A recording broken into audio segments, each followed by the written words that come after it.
On this one.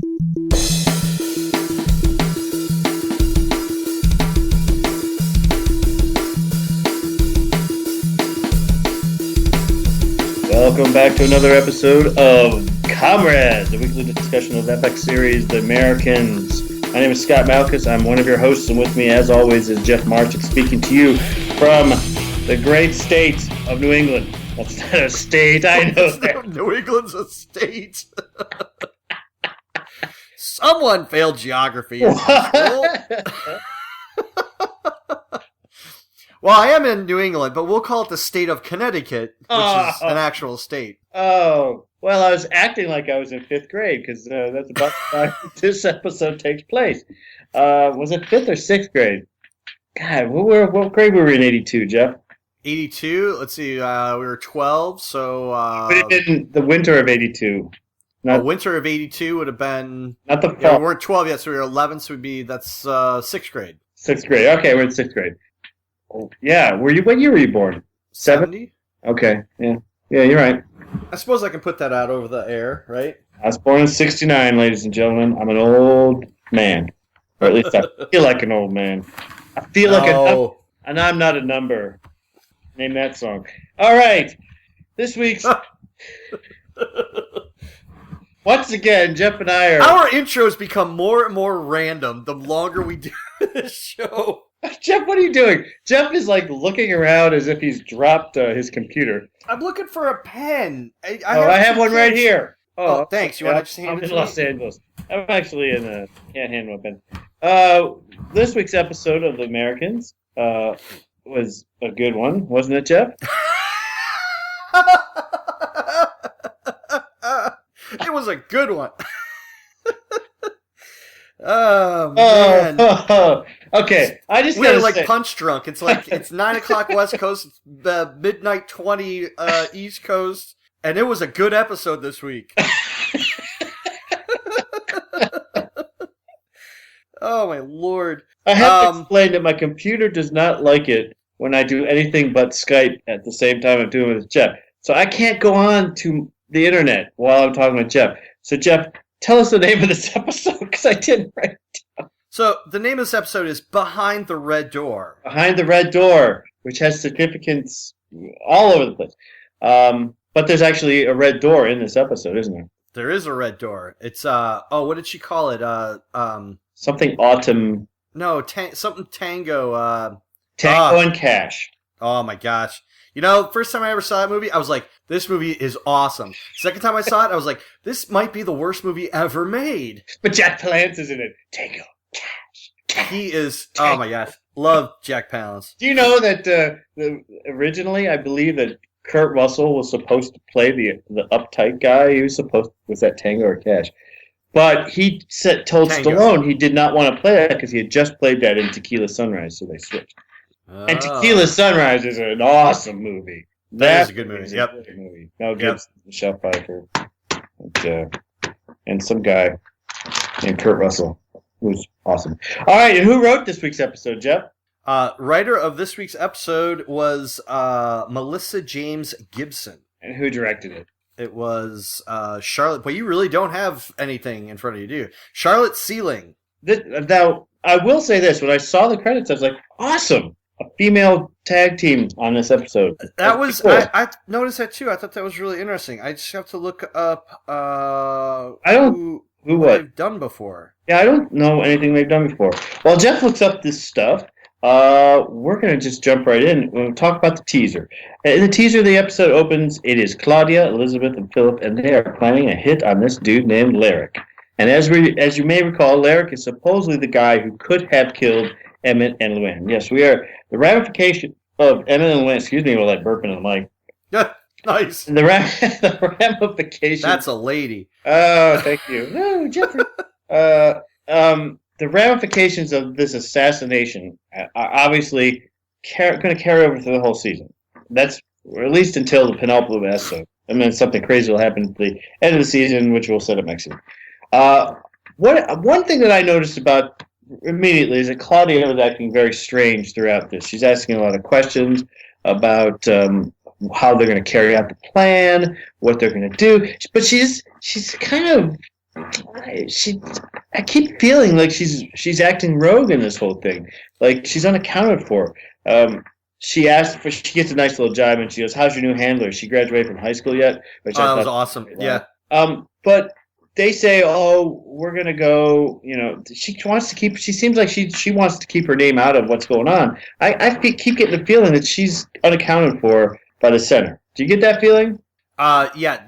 There's definitely she's definitely sketchy, especially in the beginning, and I couldn't tell her bitterness towards the new handler was it because she had been pushed out, in favor of something. First of all, whatever's going on with the center, the cracks are starting to show in the whole, KGB support system and the higher ups. There's not. We've seen it already where they pulled surveillance off the kids because something else came up, and you just kind of. Talking with Philip and Elizabeth, there are times when they talk about the center where there's looks across their faces that are kind of like, really, we're not getting, it's not like they're getting 100% support from the center. So right. At first I thought with Claudia being kind of shifty how she was, that she was just bitter that, some fresher, younger face got put in place of her. But, I think that what she reveals a little bit later on kind of tipped the hand as to why she's why she's nervous. Right. But when she reveals it later on, I still think that she's kind of gone off the grid as far as the center is concerned. Although they make no mention of her being lost or not being back in Moscow. I thought she was supposed to be shipped back to Moscow. Right. Unless that's what happens at the end. She's tying up loose ends. I don't know. But the teaser immediately sets up that Philip and Elizabeth are going to go track down Mr. Larrick, and that's a quick little scene. And then we cut to Stan with his first secret meeting of Oleg, and Oleg can already. This whole episode to me was about sexual politics, is what I would call it. I mean, in the literal sense, there was sex and politics, but I think sexual politics were used in this episode, especially with Oleg. Basically, he knows that he can read Stan pretty well. I think Oleg is a sly character. I think we all thought he was kind of a bit of an idiot and a d-bag when he showed up, but he's actually a lot smarter than we think, as we find out later in the episode too. Yeah. But he tells Stan, "You know what? I see you have feelings for Nina, and if you want her safety, you're going to help me out." And Stan's like, "What is it you want?" And he gets the twitch. And Oleg says, "I want my FBI surveillance logs." And Oleg is, he's playing Stan, and it's kind of like a new turn in the series. This kind of new chapter in the series, I feel like, with this whole Oleg Stan thing going on. The turning of Stan, is seriously underway now. And and he's under turmoil throughout this whole episode, both at home and with Gad. Oleg says something. Go ahead. Oleg says something that I thought was interesting, where he says that he wants his FBI. I want the FBI surveillance logs, but he says I have my own needs, my own problems. Yeah, and again, it's whether. I don't know. Between watching all the shows that I watch, I've learned not to take anything just at face value. There wasn't just, dialogue for dialogue's sake. There's, something that some kind of operation that he's running. One thing that I'm jumping a little bit ahead here, but one thing I thought was interesting was later on Oleg and Arkady, he hands him the logs. Arkady wasn't dismissive of him anymore. It wasn't kind of like, "Oh, you little punk ass, just give me give me this stuff." It was almost kind of like he was, there actually seemed to be a genuine level of respect there, or kind of subservience almost. And there's an agenda that, since we've jumped ahead there, it revealed that Oleg is not acting on his own. Right. He has obviously briefed Arkady, and I don't know how much Nina knows, but this whole thing of meeting, it was all a setup. It was obviously that Oleg knew how to play Nina, or he fed Nina the information to tell Stan, and Oleg obviously conferred with Arkady to say, "I'm going to play this guy, we're going to help turn him," and Yeah, because when that scene happened, when he opens the doors and hear the logs, I was like, oh crap, Yeah. he's in on it. That's Right. awesome. So they're really it's I think it's full throttle turning Stan, and wouldn't it be interesting by the end of this series that Stan turns and he becomes working for the KGB and Philip and Elizabeth start working for the FBI. That would be That'd be crazy. That'd yeah, be right would out of be. Alias. Yeah. The Alias and their like triple secret. There were more. First, she was an agent. Then she was a double agent. Then she was a triple agent. I mean, at some point, you become so many agents, you just come right back around, and you're just an agent all over again. I think Nina's considered a triple agent, to be honest, because she works. She's kind of working for the center, then she's working for Stan, and then she's working for the center again. So she's, I don't know. Who knows? I don't know how that works, and I'm not really familiar with it. This is one of those great podcasts, and I know our listeners are loving it. All right, we move on to Act 1 of the Behind the Red Door. Do you think that's some kind of play behind the yellow door? Remember that? You ever heard of that movie? I think that was Behind the Green Door. You hear No, that? Green Door. Yeah. Green Door was a famous. Come on, get your adult film straight. That was the second most popular movie after Deep Throat. That's right. Ooh, Deep Throat was the name of the character in the Watergate movie, All the President's Men. I wonder if they're doing a little play there. They're really trying to trick us, and the only reason I say it is because of John Belushi. That's all I'm going to say. Okay. Our next scene is a meeting with Captain Larrick, and Captain Larrick is played by Lee Tergesen. Do you know who Lee Tergesen is? I first became familiar with Lee on the show Homicide: Life in the Streets. Oh yeah. He was the cop who got blinded, and then he came to fame as I don't know, the lover of on Oz. Did you ever see Oz? I watched some of it. I didn't watch the entire series. Yeah, he was on Oz. He was the main character at the beginning of the show. The guy who was a drunk driver, manslaughter, and he was our introduction to Oz. And he ended up falling with J.K. Simmons, and him became like lovers and some kind of psychotic relationship. But anyway, I don't want to go off on Oz because Oz was just a disturbing series, and it was. Yeah. Anyway, Philip and Elizabeth pose as CIA, and they call out Larrick on his KGB spy work, and they're basically fishing, right? Right. And what kind of information are they trying to get? Well, what are they supposed to do? They're supposed to find out whether he killed. God, why don't I let you answer, Jeff? Even though I asked you the question. Well, I'll answer that. I'll answer the question. Please. So they're fishing to find out, why he killed his KGB handlers, and so they pull out the picture of Emmett and Leanne, and he looks at it. He looks at the picture, and he's just like, "Well, would it bother you if I did?" And they're like, "Well, why don't you tell us if you did?" and he's like, "You know what? I think you guys are fishing." And you can just see like the look on Philip's face. He's kind of like, "Yeah, well, we kind of are." Yeah. Yeah. And, he basically says, and as he's doing this, she's, Elizabeth's ready to pull a gun out of her garter holster and, do him there. And he's like, "No, I didn't do it." But, they had it coming. I was just a couple meetings away from knowing their home, where they lived and everything about them. So, let's pause for a second. Pause. Where were they meeting? They were meeting at some space that they rented. Oh, is that what it was? Yeah, they were at some facility that they had rented. Okay. And which is why she could have gotten away with capping them. And right, because that kind of was like, where are they? She's just gonna kill him right there. Okay. All right. Well, then, an important thing happens in this. Besides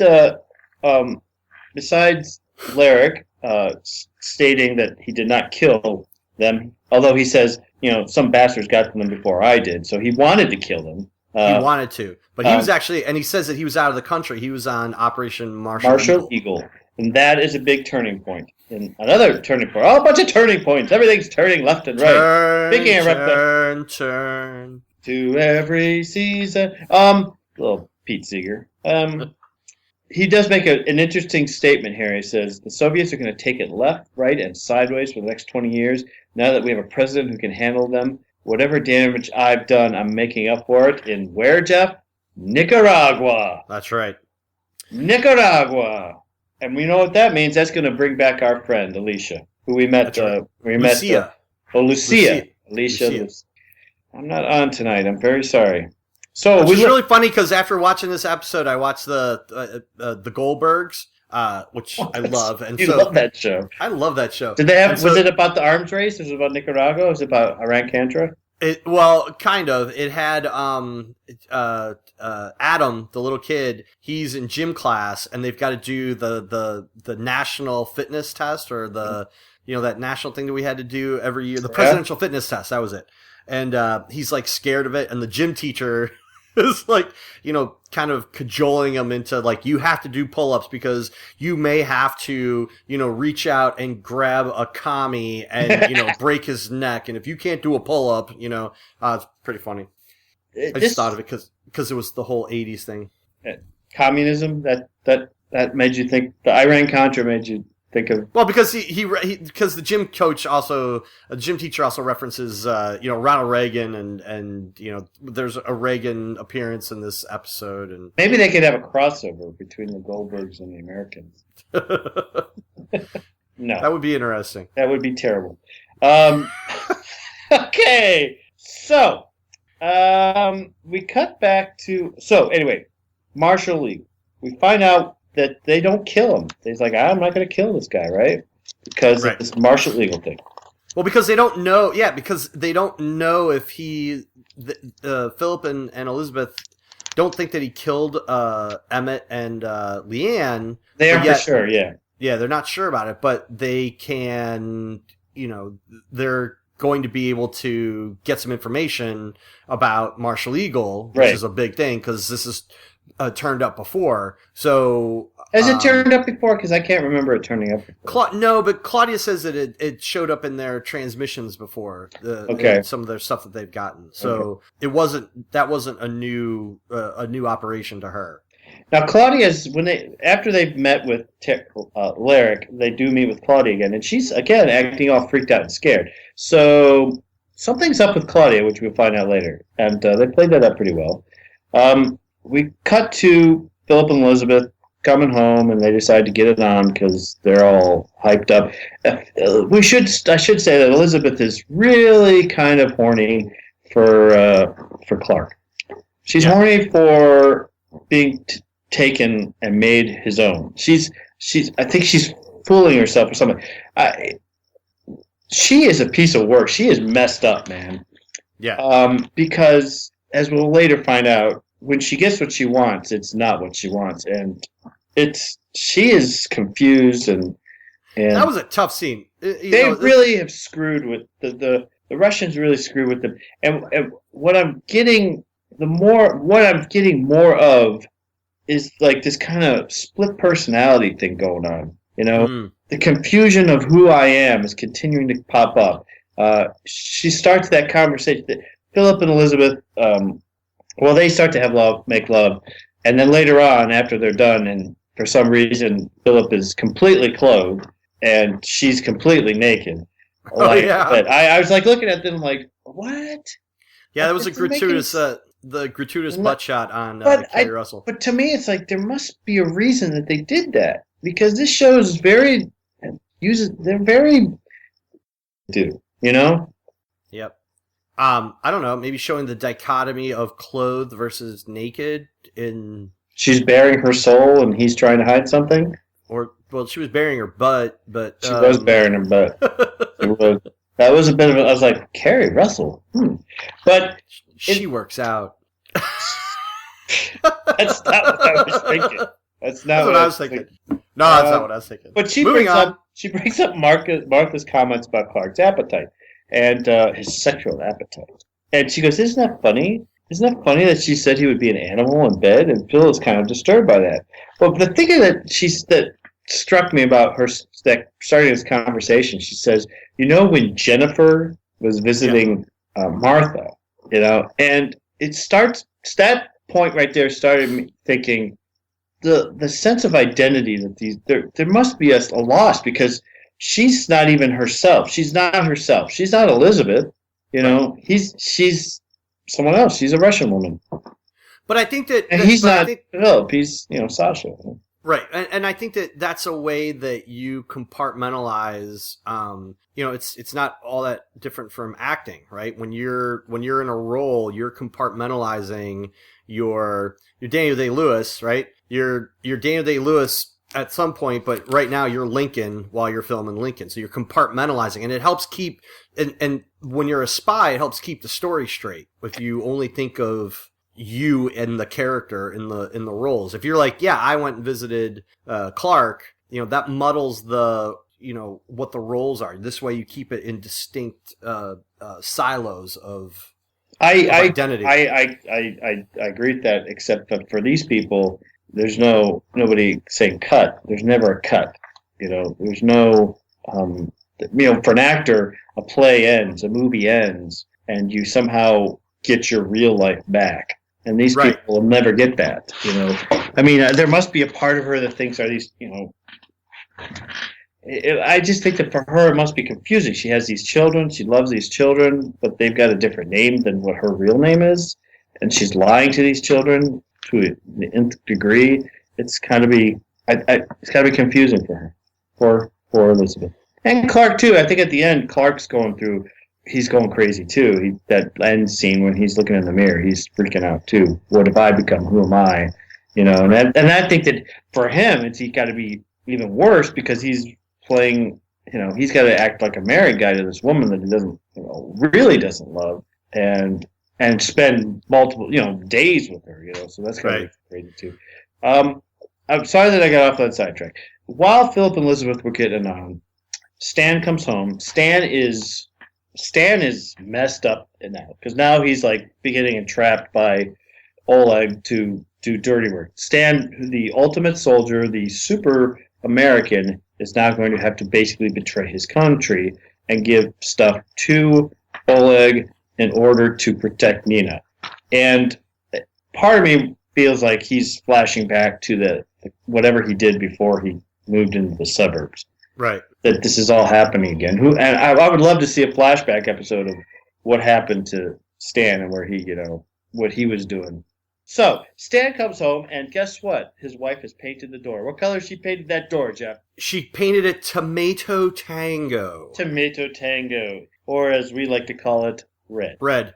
And, which is heavy on the symbolism because Stan comes home having just met and now giving information. He's going to give information to the KGB, and what does that make him? A commie. He's working with the commies. What are commies? They're red. Oh, that's full right. Circle. And Stan is at home. He's feeling the walls closing in, and what is his wife and son talking about? They're talking about John Belushi's death. That's right. One of the greatest living actors, comedians of our generation. And that would be John Belushi, who died. And he died in March of 1982. And so to me, March 5th, specifically. Which that was one of the, John Lennon and John Belushi, I remember specifically those two deaths. I guess I was starting to really be cognitive of what was happening in the press. But Belushi, I'd seen the Blues Brothers on TV, and I'd seen bits and pieces of Saturday Night Live, so I knew who this guy was. I knew he was a comic genius, and I was to me, I was like, wow, that was just devastating, and it was also eye opening. This first indication is like, hey, don't do drugs, right? Which surprised me because the casualness that the Stan's wife says. Oh, well, everybody's time is going to come at some point. You never know. One day you're here, one day you're not. Right. It's like, well, he was shooting up heroin and cocaine. Yeah. He could have lived a little longer. But, so, to me, that was a significant thing because this is really, I felt like one of the first indications of a time period of where we're at, Yeah. Don't you? I mean, besides Reagan's assassination in season 1, or assassination attempt, I'm sorry, he was on. Well, we've been playing that game like every episode where we try to decipher the clues. All right, what day are we? What year are we in? Where are we in the timeline? So it was kind of cool to have something where you're okay. Now we're oriented. Now we know where we are. Right. I just thought it was funny. Sandra, the thing that struck me about Sandra was that we've seen her go.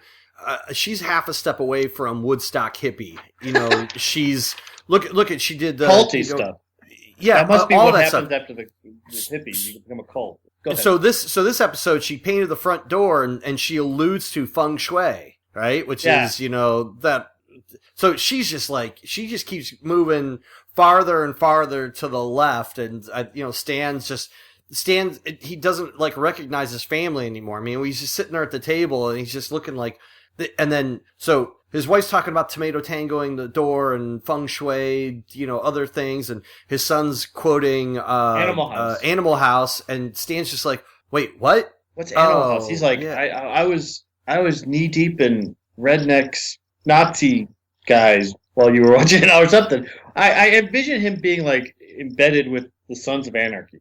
Yes, exactly. That's what I see. Stan was like. He's kind of got that rough look, and he did some nasty things. He was Rust Cole in yeah, in the late 70s, or he was hanging out in the Club 54, selling lots of coke. I don't know, bringing down Scarface. I'm leaning more towards Sons of Anarchy. Okay, sorry. Okay, Act 2 begins, and hey, there's Ronald Reagan on the TV talking about Afghanistan. Yes. Why is Afghanistan important? Because of the Russians. What did the Russians do? They invaded Afghanistan. That's right. And what did we do to help out the Afghanistanis? The Afghans. Afghanis? Afghanis. What did we do, Jeff? Anybody who's seen Charlie Wilson's War will know. Well, I didn't see Charlie Wilson's War. Well, it's not really worth saying except for Philip Seymour Hoffman, who's like in another movie. Like Tom Hanks is cool and great. I love Tom Hanks. And then there's Julia Roberts, who's I don't know what. But then there's Philip Seymour Hoffman, who's like literally. Wasn't there a full frontal on Kathy Bates in this hot tub? No, that's about Schmidt. Oh, okay. With Jack Nicholson. That movie has nothing to do with. Oh, I thought she was in Charlie Wilson's War. Is about the guy who helped bring money and right. Yeah, I thought there was a full frontal scene in a hot tub. That's in About Schmidt. Oh, okay.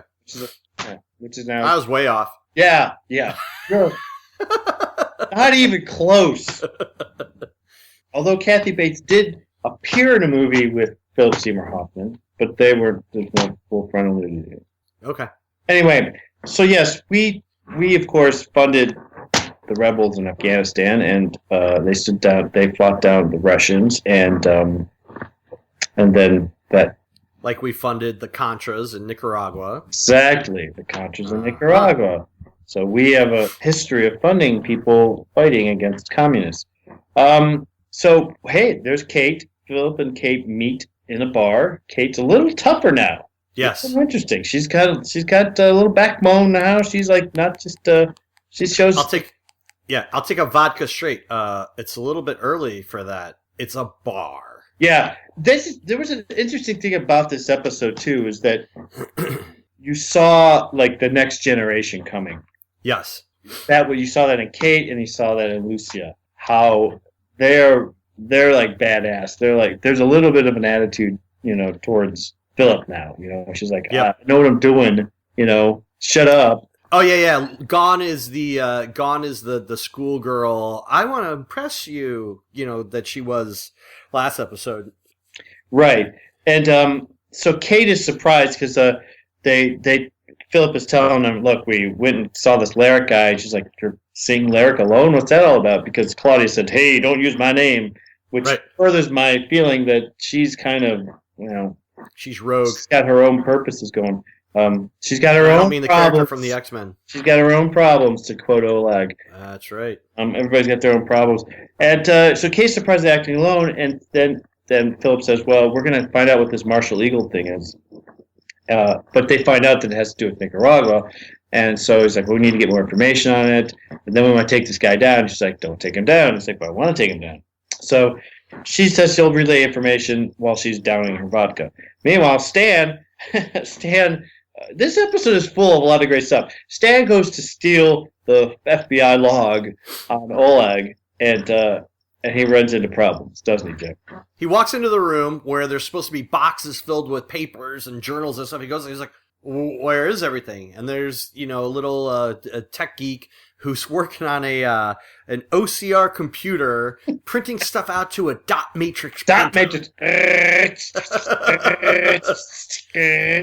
And you just see, like, the guy's like, oh, it's fabulous. We've got all this stuff. It's here. Look, give me the name. What's the name? Oh, the name is Oleg, whatever it is. And he types it in, and then look, it'll print out over there on the printer. And Stan, the twitch, he's just kind of like, really? This is better? How? Where are the logs? It's like, oh, we got rid of those. Everything's in the computer now for everyone to see. It's always there. It's like, yeah. Oh. Okay, but the computer comes into play later, as we know. Computers are going to have an important part of the show. Which is funny, because when you're watching the beginning of the whole internet and the computers and how they're starting to change business processes, the first thing that goes through my mind is, well, and they hadn't thought of this back then when they first started doing it, but it was like, oh, you're going to get the logs? Nowadays, it'd be like, okay, you're printing out the logs, that's going to set off a security alarm, or someone's going to, you're going to leave a trail that you printed those logs out. But back then, you didn't have to worry about that stuff. It was just... it's funny, I just thought about John Belushi again and how the Blues Brothers predicted what they have in police cars now. Sorry. I don't know if you remember, they get pulled over, and the police pull over, and Elwood says to John, like, oh, I think they have SCMODs or some kind of mobile system to look up data on cars and stuff like that, which sounded really crazy at the time, right? Yeah. Now every police car has a laptop basically that he drives around with. Yeah. Computers, they're crazy. So here we go. We cut to Elizabeth, and she's talking about Martha again. She's had a little moment. She's really playing up this Martha thing. She wants the Clark. She wants the Clark experience. This was a tough scene. I mean, this was. So she's at Clark's apartment, and he shows up. He's like, "Oh, you're here," and he goes to take his. Oh no, that's later, dude. No, it's in this act. No, it isn't.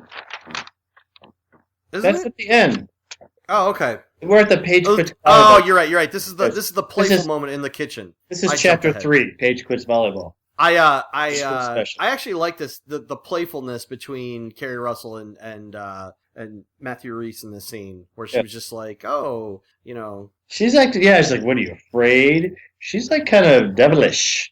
It was funny. It was fun. It was cute. I liked it. And then Paige, we find out that Paige has been lying. Paige quit volleyball. And we've all been there. I was there. You were that age once. I remember in 6th grade, I quit being on the safety patrol. And I went to school for a whole full week. So pretending I was on safety patrol. Even really? Quit. Yeah. And then finally I started feeling real guilty. I was like, Mom, I quit it. They said the worst thing ever. We're so disappointed in you. Huh. That was worse than them being mad. Oh, no, we're not mad at you. We're just very disappointed. And they left the room for me to live with the consequences. Huh. I did not join safety patrol again. It was the orange thing. I just was like, peer pressure and. Was that the crossing guard thing? Yeah, that's crossing guard. Safety patrol. Yeah. You didn't do that? Nope. You were too cool for that, weren't you? No, I never was in a position to do that. Oh, that would have been the ultimate position for you, though. I mean, you were like I'd have been hardcore. Yeah. Man. You would have been like, take it. Hey, get out of the crosswalk, grab him by the throat, throw him down. When I say don't cross the crosswalk, don't cross the crosswalk. I would have. I'd have had I would have strung out like a string of nails in case cars came up, and blow their tires so to protect the kids in the crosswalk. I mean, I'd take myself seriously. Yes. But I didn't. You didn't do it.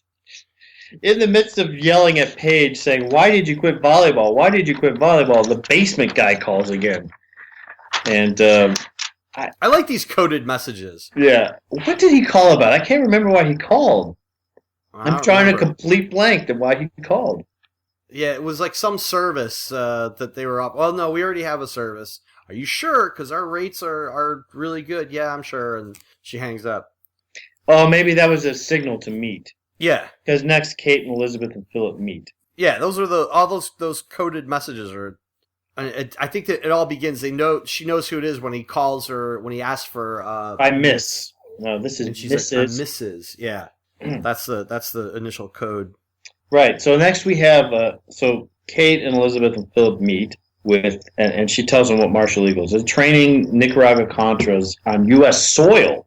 They're not doing it down in Nicaragua; they're doing it in the U.S., Right. which is crazy to me. That they're bringing rebels here, and they're like, Area 51, I guess, and it's like, okay, now don't mind the aliens over there. We're training you to fight communists. Yeah, that's crazy to us now. But like back in the day, that was like, yeah, it's no big deal. Yeah. I mean, can you imagine doing that like now? No, there's no way. There's no way you could pull half the stuff. That'd be like flying. There's no way you could keep. Well, there's no way you. I think there's no way you could really keep it a secret. I think that it would come out. Someone would say something to someone on a phone, and I mean, they may be able to keep it secret for like Oh, we just brought a plane load of Ukrainians over. Oh, it's the Ukrainian national basketball team. We're doing a. Oh, these Nicaraguans, they're training to you. They're training in Colorado. They're bobsled team. And that's the Nicaraguan Winter Olympics team. Don't mind them, but they're not skiing or anything. No. Well, we're conditioning them first. That's part of a program. Don't worry about it. Kate nothing says to see here. Nothing to see here. They're instructed that nothing is more important than your safety. But then Elizabeth says, "Well, sounds like something is." Yeah, the center is like. I mean, that Center is conversation playing with them, man. It's totally letting them down, and I think it's starting to. Philip and Elizabeth are starting to see it. They're starting to. Philip and Elizabeth are supposed to find out where this camp is and go to the camp. Yeah. And they're like, well, what? And they're like, well, what about, nothing's more important than your safety, but find out this information and so we can take care of it. And later they find out that the only way that they can pull that off is they have to basically, let Larrick know who they are. 'Cause, right. In order for him to get to the meeting, he's not going to know where the location is until about 2 minutes before he has to ship out. Right. So they've got to tip their hand to him. Right, which they will do later on. But what this brings up is like Elizabeth is instructed to find out something about this operation, and it just so happens that the congressman who could help her out is the same congressman whose aide was almost dead in the backseat of a car, and Elizabeth saved a few weeks ago. As you all recall, Nicaragua, South American. Was she from Nicaragua? Where's she from? I can't remember. I think she's from Nicaragua. She's Nicaraguan, yeah. Okay, sorry. She is an agent working undercover as an intern, and she was dating this congressional aide on the instructions of Elizabeth. And so she calls her again. She's like, hey, Lucia, hey, I need you to sneak me into the congressman's office. And she's like, hey, have you slept with him yet? Are you his girlfriend? She's like, no, you got to make him want. You got to make him work for it. I mean, basically, every time Elizabeth is with this woman, I feel like Elizabeth is acting like, you look at Kara Russell to me, and she's like, oh yeah, she's Kara Russell. She's Felicity. She's in her mid-20s because she has that really youthful appearance. But you forget Kara Russell's like our age. She's like almost 40, right? Right. So she's got these experience. She's got 20 years of experience of been in the U.S. And so she's the dad. She's the mom in this. Yeah, I said dad. She's not the dad. She's the mom. Sorry. Right. She's the mom telling the youngster how to do their job, and the youngster's like, yeah, I know what I'm doing. I'm out here on my own already. I don't need your advice, you Russian KGB spy. and Lucia's like, she's all gung ho, man. She's like ready to go to war, whatever it takes. And Elizabeth's like, okay, just easy now. You don't want to rein it in a little bit. So what happens next is Lucia gets seduces the congressional aide, right? Yep. And he's like snorting coke on the desk. I mean, it's the 80s, man. There's coke everywhere, right? Yep. And while she does that, she plays him, gets him to open up the doors to the congressman's office, and then she gets him to have sex with her. And it's very disturbing. I thought that was a very uneasy scene, didn't you? It was kind of What with President Ronald Reagan looking down Ronald on Reagan her, watching the she's act, smiling down on them as they're doing it from behind, doggy style as they like to call it. She's bent over the desk and she looks up and there's the picture of Ronald Reagan looking down on her. Yeah, and the congressional guy, he's looking at Reagan. He's like, Gipper, look at me, baby. Look at me, Gip. But then there's, like, Elizabeth is, like, in the room. She's in the congressman's room listening to all this. Right. And she has some very strange looks on her face, you know? Yeah. Like, she is seeing it from the other side, almost. Yeah. She's been that woman for so long, and that's why I said, like, sexual politics are part of this now. Whereas, you know, Lucia's using sex to get something for the greater good, and right. now Elizabeth is kind of. I felt like she's thinking about that. She's like, "What is we doing to this poor girl? We're that's thrown her body in order for me to get in this office. There has to be another way, or there should be another way." And it's almost like a feminist thing. It's like we're just meat. We're just pawns. I mean, and again, I keep going back to what we know about her from the pilot episode, which is that she was, you know, raped in Russia before she even came to America. That she has no trust of men. She has no, you know, her identity was stripped from her long ago, and I feel like she's starting to crack. There's cracks starting to show in her. Yeah, definitely by the end of this. So that goes to the end of that act, and then we come back, and Elizabeth is in the congressman's office, and she's digging through his safe. She breaks in the safe, master safe. You notice nobody ever wears gloves in this show. Everybody's fingerprints are everywhere, you know, because it's not. Well, but see, they used to be good about it. Like when Philip went through that guy's house, he was wearing gloves. When she went through Emmett and Leanne's house, she was wearing gloves. Was she wearing No. They were. She was careful to like not touch things with her fingers. Like she had, you know, a cloth or something. She wasn't wearing gloves. But yeah, they've been. Okay. I thought it was funny that she's using a stethoscope to pick a safe and.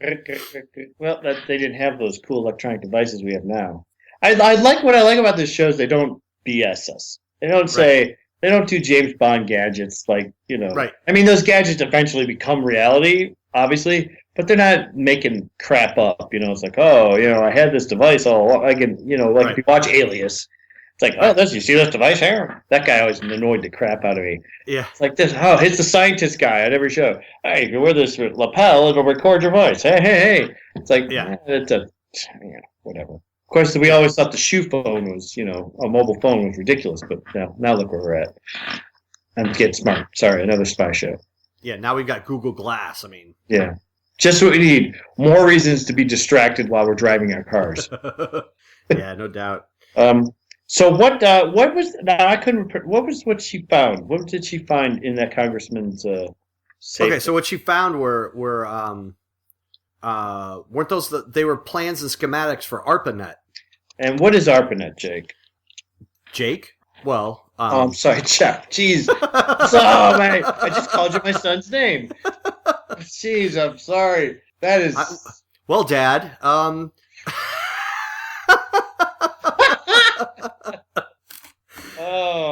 this episode's off the rails. Oh, well, ARPANET is basically it's the precursor to the internet. It's all the signaling and the infrastructure that eventually becomes the internet. And it goes back all that way far. It always surprises me how far back these things go. Yeah. Yep. But then I think about, like, I was using email in college in '91. Which is cool. I was on. So it always is like cool to see how, you know, I guess it's just cool to me to see, like, oh, really did, you know, they were thinking about these things forever, you know. Dude, I remember the Mac Plus I had in college. It was like, whoa, this thing is. I used to Mac. Awesome. I was in a class. This is apropos of nothing. I was in this class. It was a new media class, and the only things I got out of this class, and I got a C in this class. It was just like one of those 3-hour classes you only have one night a week, with the boring instructor, and it was at like 7 o'clock at night. So you had a whole day of classes. Oh yeah. And then you've had a full meal in you, and now you have to go sit and listen to a guy talk And now about your brain is completely off. technology. That for me is like talking about math. The two things I got out of this class, I had to do I did a paper on high definition television in '91, and we all think, oh, we just got high def here, but they were talking about it in '91 that they're like, oh, like 3 years the U.S. will get high def. Oh yeah. They were talking then, like, oh, and look at it. Just shows you how long these things take to affect. I guess that's my point. Is like we think about the internet, and we really didn't full use of the internet didn't happen until the mid '90s. Yeah. So all the way back in the early '80s, they were already starting to create that. It just takes so long. The other thing I got for that class was that I found what a forum was. We had to go to these computer labs. You didn't know we had computers in the rooms like they do now. Right. So I had to go to an actual computer lab, and everything. There was no. It's not like everybody thinks, oh, you go to a forum, you think the internet we have now, but it was actually just you had to type in a code, and it was a black screen with a bunch of screen like you used to see, like a bunch of green letters popping up, and then you type in a response like, oh, I love that show, The Flash. I think it's great. Do you think it's coming back? And it's like, The Flash is stupid. I got to see Geek Nation that literally in front of my eyes. It's like how the nerds were going to take over the internet and commandeer it was happening in '91 with just a bunch of people typing, the Flash on that John Wesley ship. He's a terrible Flash. Okay, I'm sorry.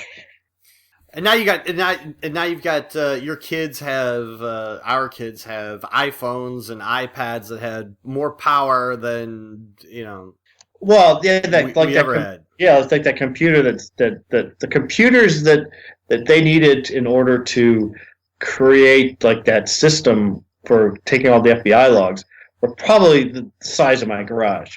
That's how big that's how big those computers were. Now it's all on that was just one computer. Now they have just thousands of computers fill up space that size. It's crazy. Well, you remember those like the little key fobs, the little memory sticks. Remember, it used to be like 100K. You were like, "Ooh, I got 100K." Yeah, I can fit a document on this thing. Yeah, I fit my word. I fit this one-page document. I'm going to take it to work with me because it's too big to email. Yeah. Yeah. Okay. Well. Oh, you only wanted that it was to a nice little Jeff. trip down. Definitely wanted it to be an hour long, and Stan goes to visit Frank, and we find out some more about Frank's backstory. We know that Frank came back from Vietnam with more than just PTSD. Yep. Is it post-traumatic stress? Yeah, right. Yes, PTSD. Yeah. He came back with a wife. A wife. He has a Vietnamese wife. Not that that's a big deal, but it's apparently a son. It looked like a son too. That might have. Was that a son or her family?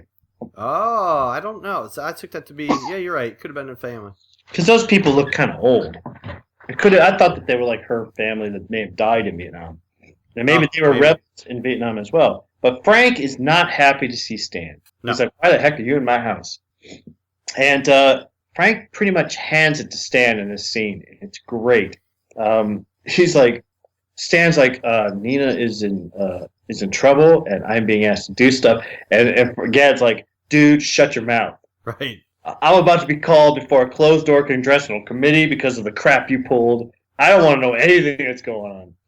And a great couple of shots. I like these nice 2 profile shots where they have Stan looking like, oh no, my mentor's mad at me. I mean, he really is wounded. And the twitch game, The twitch. And I love that, Frank's like, is it possible that maybe you are in over your head, That was a great line, yeah. It's like, I think she's in over her head. And he's like, is it possible that, did you ever think that maybe it's you in over your head? And it's like, oh. Oh, yeah, you might have something there, yep. But, I just had a thought.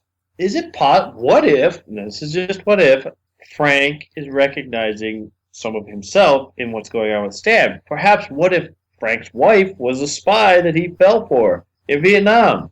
Is that possible? I don't know. Maybe it's a stretch. That's a stretch. I think it's a stretch. It's possible, but... All right, I'm just trying to... No, okay. Sorry. Next up, Oleg. Oleg is at the office. Oleg hands. This is what we were talking about earlier. He hands the information to Arcady, talking about the logs. He does say the logs, right? Yeah. Okay. And then he says, "Bam, ARPANET." And Arcady's like, "What's ARPANET?" And Oleg's like, "That's why I'm here. This is the future, baby. Yep. This is how terrorism's going to work. This is how we're going to spy in the future. That's why I'm here." Right. You know? The future is why I'm here. The internet, just like you said, crazy. All right, now we get to Elizabeth meets with Lucy and she says, "You got to tie up loose ends, baby. You got to get this thing done. They're gonna trace this back to you once they figure out that the secrets have been stolen. Who do you think they're gonna turn to? You think they're gonna turn to the coke snorting congressional aide? No, they're gonna turn to the cute intern that's been banging the congressional aide." I don't think she said it in those exact words, but those are the implications. Yeah, you read between the lines. That's basically what she was saying. A little more graceful, right?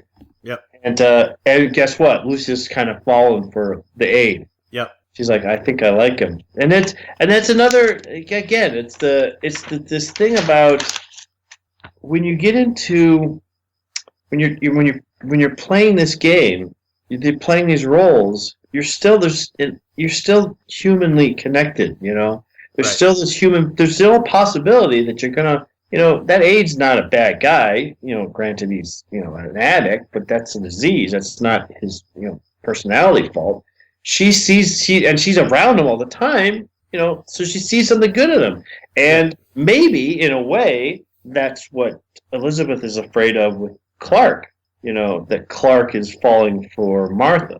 Right. That it's more than just a mission, right? Right. That maybe he's able to express inside of himself that he can't express with me, Right. And that's why she's this jealousy. That's why she wants to be the Clark experience. I'm gonna name a band that the Clark Experience.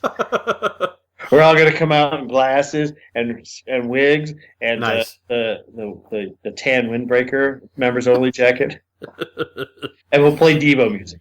And we'll call it Clark Experience. I can't get no satisfaction. Oh, Stones are going to sue us. Sorry, Rob.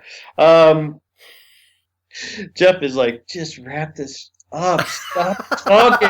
I got to go to bed. So, now the big scene. Lucy and the aide. Lucy and the aide are doing cocaine. Da-da-da-da. But not cocaine. They're not doing cocaine. They're partying, and he wants to shoot up some heroin. But this is tough too, because not only is she feeling something for him, but he's clearly feeling something for her. He loves her. My mom's coming into town next week, and that makes that scene more poignant. Yeah, and even she she sprinkles a little poison in his heroin.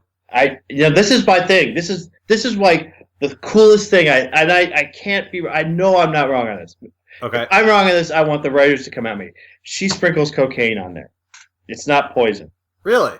I'll tell you. Now I know you're gonna think this is a crazy stretch, but the reason tie into Belushi. Exactly. That's exactly what John Belushi. How did John Belushi die? He died of a speedball. You know what a speedball is? Speedball is heroin and cocaine mixed together, and then you inject it into your veins. Huh. Now, and I know this was the coolest thing about this, because I know that this has to be right. So why else would they bring up Belushi? They could have been talking about anything. That Belushi thing was so kind of random to be talking about, right? John Belushi's dead. He was great, and the wife is like, "Oh, you die. You don't know when your time's going to come, right?"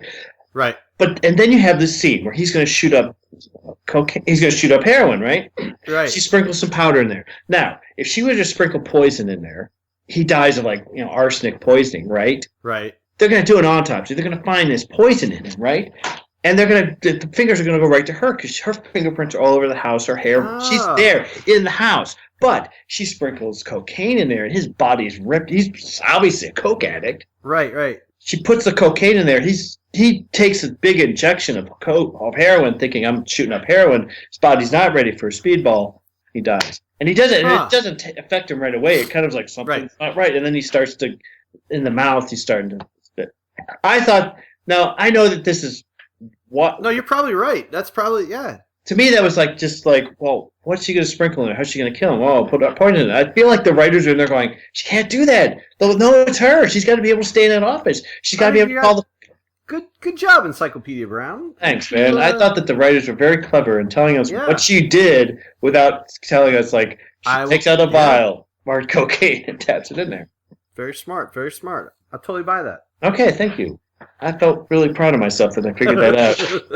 I was like, oh, good. All right, sorry about the tangent. Sorry, John Belushi, we miss you. Belushi would have been almost 70?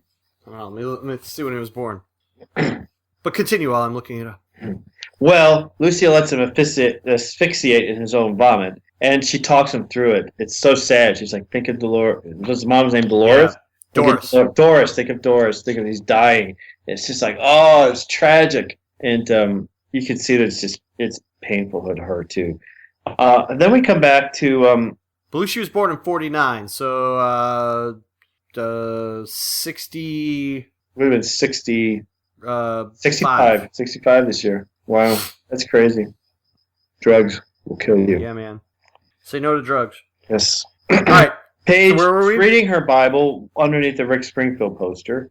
Yeah. Nice dichotomy. Nice dichotomy. Do you remember the girls that were so gaga? No, they were gaga about Duran Duran by the time you met them. Like, a bunch of the girls in our 7th grade class, before they, like, the bunch of the girls who were in our 7th grade class with Mrs. Whitwell, huge Rick Springfield fans in 6th grade, and within a year they were Duran Duran fans. It was that quick. It was like, Rick's dead, it's Duran Duran, give me the guys in makeup. Well, with the eyeliner, I guess. Paige is reading the Bible, and it's an interesting moment because Elizabeth comes in and says, what do you guys do at that church? What's that all about, you know? And, I don't mind you read the Bible, tell me about the church. And Paige is like, you guys should come sometime. You should come and see my church. And it's an interesting thing. That was cool. It was nice that Paige is trying to bring the family together when they're slowly falling apart. They're going in weird places. Didn't see Henry again this week, did we? No, not at all. Poor kid. He gets no screen time. Dude, you know what? You don't give a kid an television, he's not going to hang around. I mean, well, he might be down in the basement or he may have found that stash of hustlers that Phillips keep. Henry, what are you doing in there? Oh, nothing. Oh, I'm just taking a shower. Hey, oh. That's my little Rodney Dangerfield. I was going to say, you did a little Dangerfield there. I'm taking a shower. If we're going to do 80s, 1982 was Easy Money. Oh, hey. No. Yes, 80, easy, well, around that time. 83. Sorry. He was Caddyshack. Okay. Caddyshack. I hope they bring up, like, Sam Kinison in this show. Man, I love Kinison and Church Lady. Okay. Other events that happened in this episode that might be important to the plot throughout the rest of the season. Nina breaks up with Stan.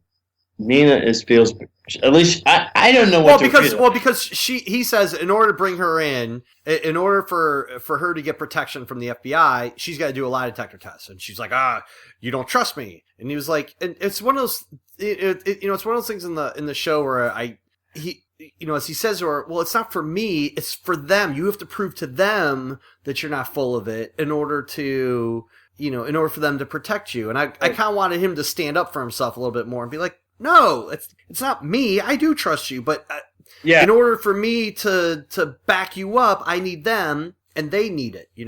Stan was a little bit of a sad sack in this episode. Yes, he was. He didn't have much of a bad backbone. He was having a bad week. He Stan. Was. He was like a hero. He killed the guy who was going to assassinate a bunch of people, and he gets in trouble for it. That's pretty much Stan's life. When your wife paints your door tomato tango, that's just not. His house is red, man. He's a red. Yeah. Maybe that's foreshadowing. What? Duh! Are you kidding me, Jeff? Are you kidding me? No. Okay. And it was like the most blatant, like, Stan is going red. Like, oh, guys, come on.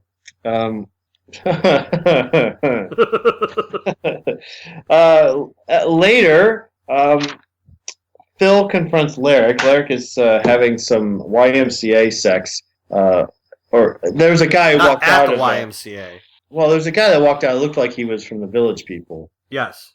The big mustache and the biker outfit. He's having I'm sure it's unprotected. Sex in the back alley.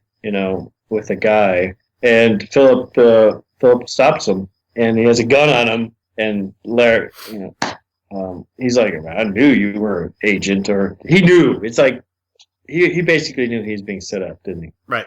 Yeah, he knew it.